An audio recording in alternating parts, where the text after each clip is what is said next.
ഒരു വയനാടൻ ഡെസേർട്ട് ആയാലോ? ഇത് നമ്മൾ ചെയ്യാൻ പോകുന്നത് വയനാടൻ മുളയരി പായസമാണ്. ഒരിക്കൽ ഞാൻ വയനാട് ട്രെക്കിങ്ങിന് പോയപ്പോഴാണ് ആദ്യമായി മുളയരി പായസം കഴിക്കുന്നത്. ഒരു കാടിന്റെ മുഴുവൻ രുചി ആ പായസത്തിന് ഉണ്ടായിരുന്നു. അപ്പൊ നമുക്ക് നേരെ വീഡിയോയ്ക്ക് പോകാം. നന്നായി വാഷ് ചെയ്ത് കുതിർത്തി വെച്ചിട്ടുള്ള മുളയരി നമ്മൾ ഈ സമയത്ത് ഇതിലേക്ക് ഇട്ട് കൊടുക്കുകയാണ്. ആവശ്യത്തിന് വെള്ളം കൂടി ഒഴിച്ചു കൊടുത്ത് നമ്മൾ കുക്കറിൽ 6 വിസിൽ വരെ അടുപ്പിച്ചെടുക്കുന്നുണ്ട്.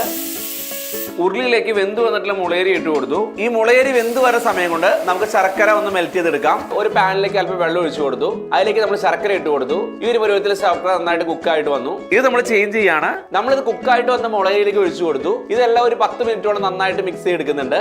ശർക്കരപ്പാനി നന്നായിട്ട് നമ്മൾ കുക്ക് ചെയ്തെടുത്തു. ഈ സമയത്ത് നമ്മൾ ഇതിലേക്ക് ക്യോക്രോട്ട്സ് ഇട്ട് കൊടുക്കാൻ പോവാണ്. ക്യോക്രോട്ട്സ് നാച്ചുറൽ ഹോൾ ഗ്രെയിൻസ് കൊണ്ട് ഉണ്ടാക്കുന്നതുകൊണ്ട് നമ്മുടെ എനർജി നിലനിർത്താൻ സഹായിക്കും. ക്യോക്രോട്ട്സും ഇട്ട് കൊടുത്ത് നമ്മൾ 10 മിനിറ്റോളം എല്ലാം വീണ്ടും ഒന്ന് കുക്ക് ചെയ്തെടുക്കുന്നുണ്ട്. ഈ സമയത്ത് നമ്മൾ ഇതിലേക്ക് 2-ാം പാൽ ഒഴിച്ചു കൊടുക്കുകയാണ്. 2-ാം പാൽ വെച്ച് 15 മിനിറ്റോളം കുക്ക് ചെയ്തെടുക്കുകയാണ്. ഈ സമയത്ത് നമ്മൾ ഇതിലേക്ക് 1-ാം പാൽ കൂടി ഒഴിച്ചു കൊടുത്തു. 1-ാം പാൽ ഒഴിച്ചു കൊടുത്ത് 2 മിനിറ്റോളം കുക്ക് ചെയ്യുന്നുണ്ട്.